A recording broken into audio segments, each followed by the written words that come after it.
गरुड़ पुराण 14वां अध्याय हिंदी में अनुवाद। गरुड़ बोले, हे देव, यमलोक कितना बड़ा है, कैसा है, उसकी रचना किसने की, वहाँ की सभा कैसी है, धर्मराज उस सभा में किसके साथ बैठते हैं, वह सब मुझे बताइए।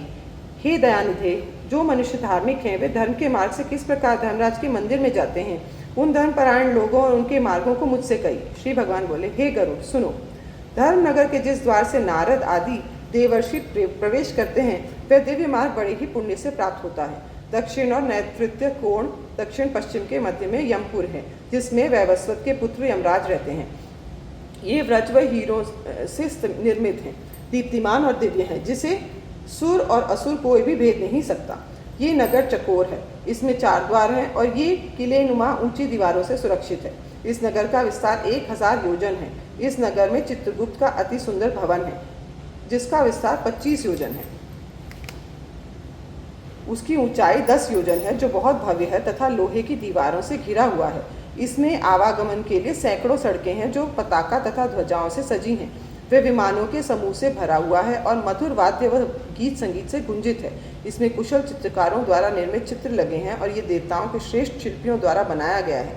ये बाग बगीचों और फुलवारियों से रमणीय है, अनेक प्रकार के पक्षियों से गुंजायमान है और इसके चारों ओर गंधर्व और अप्सराएं गायन कर रही हैं। उस सभा में चित्रगुप्त अपने परम अद्भुत आसन पर बैठकर मनुष्यों की आयु की यथावत सटीक गणना करते हैं। चित्रगुप्त लोगों के अच्छे या बुरे कर्मों की गणना में व्यक्तिनिष्ठ व मोहित नहीं होते हैं, जिसने शुभ तथा अशुभ जैसे कार्य किए हैं। चित्रगुप्त के आदेश से वह कर्मानुसार वैसे ही भोग करता है। चित्रगुप्त के भवन से पूर्व दिशा में ज्वर का विशाल घर है, दक्षिण में शूल रोग, लूता रोग व विस्फोटक ओड़े फुंसी चेचक के घर हैं, पश्चिम में कालपाश अजीर्ण तथा अरुचि का घर है, उत्तर दिशा में राज रोग, क्षय रोग तथा पीलिया रोग का घर है, ईशान कोण उत्तर पूर्व में सिर की पीड़ा और आग्नेय कोण दक्षिण पूर्व में मूर्छा का घर है, नैऋत्य कोण दक्षिण पश्चिम में अतिसार का और वायव्य कोण उत्तर पश्चिम में शीत ज्वर और दाह ज्वर जलन का घर तथा दूसरे अन्य व्याधियों के भवनों से भी घिरा हुआ है।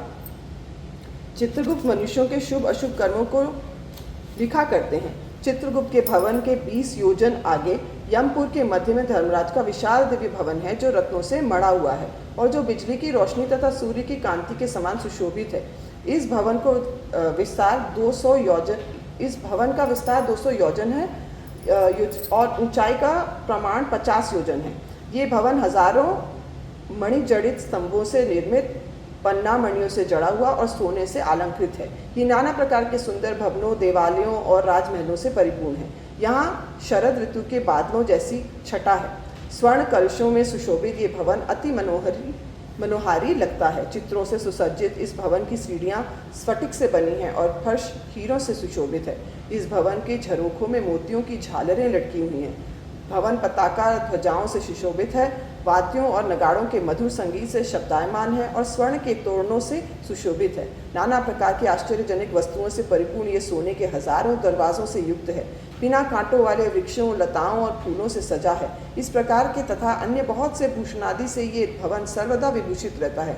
विश्वकर्मा जी ने आत्मयोग के प्रभाव से इसका सृजन किया है। धर्मराज के इस भवन में 100 योजन विस्तार वाली दिव्य कामरूपी धर्मराज की इच्छा के अनुरूप अपना स्वरूप धारण करने वाली अलौकिक एक सभा है। ये सूर्य के समान प्रकाशमान और अत्यंत आनंद देने वाली है।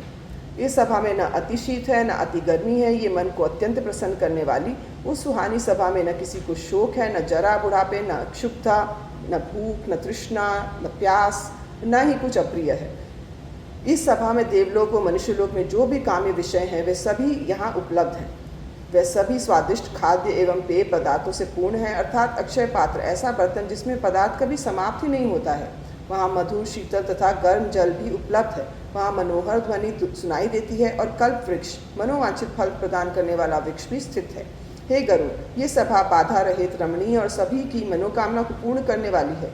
ऐसी स्वप्निल लोक की रचना विश्वकर्मा के दीर्घकालिक तप परिश्रम से संभव हुई है। इस नगर में घोर तपस्वी, सुव्रती, सत्य बोलने वाले, शांत स्वरूप वाले, सन्यासी, सिद्ध और पवित्र कर्म करने वाले मनुष्य ही जात पाते हैं। यहाँ स्थित सब आभावान प्राणीगण सुंदर शरीर व वस्त्र आभूषणों से अलंकृत रहते हैं। वे अपने द्वारा किए हुए पुण्य कर्मों से वहाँ विराजमान रहते हैं। 10 योजन क्षेत्र में विस्तृत और सभी रत्नों से अलंकृत इस सभा के मध्य में अनुपम सिंहासन पर धर्मराज विराजमान रहते हैं। धर्मराज उस सभा के सत्पुरुषों में श्रेष्ठ हैं के ऊपर छत्र सुशोभित है, उनके कान में कुंडल शोभायमान है तथा सिर पर अमूल्य महामुकुट है। धर्मराज सभी अलंकारों से सुशोभित हैं तथा उनकी कांति नील वर्ण के मेघ के समान अद्भुत व आभायुक्त है। हाथों में चामर लिए हुए अलौकिक अप्सराएं उन्हें हवा दे रही हैं।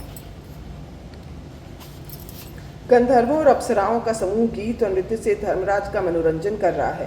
पाश हाथ में लिए हुए मृत्यु और बलवान काल तथा लोगों का भाग्य लिखने वाले चित्रगुप्त धर्मराज की सेवा में तत्पर हैं। धर्मराज के चारों ओर पाश तथा दंड धारण किए हुए उग्र रूपधारी, उन्हीं के तुल्य बल वाले, उन्हीं के समान प्रतापी योद्धा और उनकी आज्ञानुसार चलने वाले उग्र दूत भी उपस्थित हैं। हे गरुड़, अग्निश्वा, सोमप, उष्मप, स्वधा व बर्हिषद इत्यादि पितर इनके मूर्त अमूर्त सभासद हैं।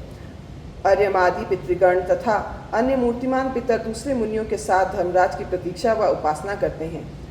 अत्रि, वशिष्ठ, पुलह, दक्ष, क्रतु, अंगिरा, परशुराम, भृगु, पुलस्त्य, अगस्त्य, नारद आदि ऋषि तथा अन्य बहुत से ऋषिगण पितरों के राजा धर्मराज की सभा में हैं, जिसकी नामों तथा कर्मों की गणना नहीं की जा सकती। वे धर्मशास्त्रों के व्याख्याकार व निर्णेतागण ब्रह्मा की आज्ञा से धर्मराज की सेवा करते हैं। उस सभा में सूर्यवंशी व चंद्रवंशी राजा भी धर्मराज की आज्ञानुसार चलते हैं। मनु, दिलीप, मानधाता, सगर, भगीरथ, अम्बरीश, अनरण्य, मुचकंद, निमि, पृथु, ययाति, नहुष, पुरु, दुष्यंत, शिवी, नल, भारत, शांतनु, पांडु, सहस्त्रार्जुन, ये सभी पुण्यात्माएं बड़े पवित्र, कीर्तिशाली, बहुश्रुत, बहुत से अश्वमेध यज्ञ कर चुकी हैं। इसीलिए ये महापुरुष धर्मराज के सभासद बने हैं। धर्मराज की सभा में केवल धर्म की ही प्रवृत्ति होती है। वहाँ किसी प्रकार का पक्षपात, अनर्थ, झूठ तथा ईर्ष्या का भाव नहीं होता है। उस सभा के सभी सदस्य शास्त्रवेत्ता, धर्मपरायण हैं तथा वे भी सभासद धर्मराज की निरंतर प्रतीक्षा करते हैं। हे गरुड़, ऐसे ये धर्मराज की सभा है। पापी लोग जो दक्षिण मार्ग में यमलोक को जाते हैं, वे धर्मराज की इस सुभाग को नहीं देख पाते हैं। धर्मराजपुर में जाने के लिए 4 द्वार हैं। मैंने पापियों के प्रवेश द्वार के बारे में पहले ही बताया है। पूर्व, पश्चिम और उत्तर, इन तीनों दिशाओं से धर्मराज के भवन में जो जाए, अब मैं वह तुम्हें बताता हूँ कि वे मनुष्य किन पुण्य कर्मों को करके किस प्रकार में उसमें जाते हैं। उन मार्गों में एक पूर्व मार्ग है जो सभी प्रकार की सांसारिक वस्तुओं से युक्त पारिजात वृक्ष की छाया से आच्छादित है तथा रत्नमंडित है। वह मार्ग अनेक विमानों से व्याप्त, हंसों के समूहों व पक्षियों से सुशोभित, विद्रुम विशिष्ट प्रकार के वृक्षों के बगीचों से आच्छादित तथा अमृतमय जल के सरोवरों से युक्त है। इस मार्ग में पवित्र ब्रह्मर्षि, पुनीत राजर्षि जाते हैं और अप्सरागण, गंधर्व, विद्याधर, महोरग आदि भी इसी मार्ग से जाते हैं। देवताओं की स्तुति करने वाले, शिव भक्ति में तत्पर रहने वाले, ग्रीष्म ऋतु में जल का प्याऊ लगाने वाले, माघ महीने में लकड़ी का दान करने वाले, वर्षा ऋतु में विरक्त सन्यासियों को दान और मान सम्मान से आश्रय देने वाले, दीन दुखियों से अमृत के समान वचन बोलने वाले और उन्हें आश्रय देने वाले, सत्य बोलने वाले, धर्म में लगे हुए, क्रोध और लोभ से रहित, माता पिता के सेवक और गुरु की सेवा में लगे हुए, भूमि, घर, गाय और विद्या का दान करने वाले, पुराणों के वाचक तथा श्रोता और वेद पारायण में प्रवीण, ये सब पुण्यात्माएं तथा निर्मल स्वभाव वाले ये लोग पूर्व द्वार से धर्मराज की सभा में प्रवेश करते हैं। वे सुशील और शुद्ध बुद्धि वाले हैं। धर्मराज की सभा में जाने के लिए दूसरा उत्तर मार्ग है, जो सैकड़ों महारथों, पालकियों व हरिचंदन, देवदार के वृक्षों से भूषित है। वह मार्ग हंस, सारस, चकवा, चक्री पक्षियों से सुशोभित है और वहाँ पर अमृत के समान जल से भरा हुआ मनोरम सरोवर भी विद्यमान है।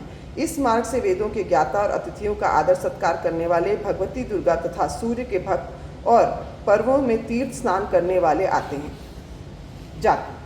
जो धर्म युद्ध में मारे गए हैं, जो संकल्प उपवास में मारे गए हैं, काशी में, गौशाला में और तीर्थ के जल में जो डूब जाते हैं, वे उन ब्रह्मगानियों के लिए स्वामी के कार्य में तथा तीर्थ क्षेत्र में मरते हुए जो देव प्रतिमाओं और देवालय को ध्वस्त होने से बचाने के प्रयासों में मारे गए हैं, या जिन्होंने योगाभ्यास से शरीर त्याग दिया गया है, उस सुपात्र का आदर सम्मान करते हैं। महादान में लगे हुए वे सब उत्तर द्वार से प्रवेश कर धर्मराज की सभा में जाते हैं।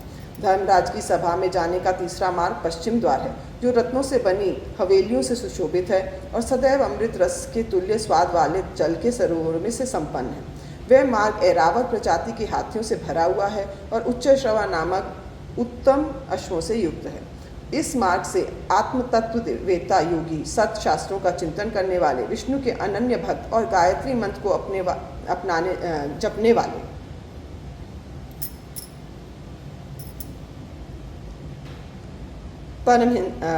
परहिंसा, पर द्रव्य, पर निंदा से विमुख रहने वाले, अपनी स्त्री में निरत समर्पित दंपति, सज्जन, अग्निहोत्री, वेद पाठी, ब्रह्मचर्य व्रत के धारण करने वाले, वानप्रस्थी, तपस्वी, सन्यासी, ऐसे ज्ञानी जिनकी दृष्टि में कंकड़, पत्थर और स्वर्ण के प्रति समान दृष्टि है, ज्ञान और वैराग्य से संपन्न, सब प्राणियों के हित में लगे हुए, शिव तथा विष्णु के व्रतों को करने वाले और अपने समस्त कर्मों को ब्रह्म के प्रति समर्पित करने वाले,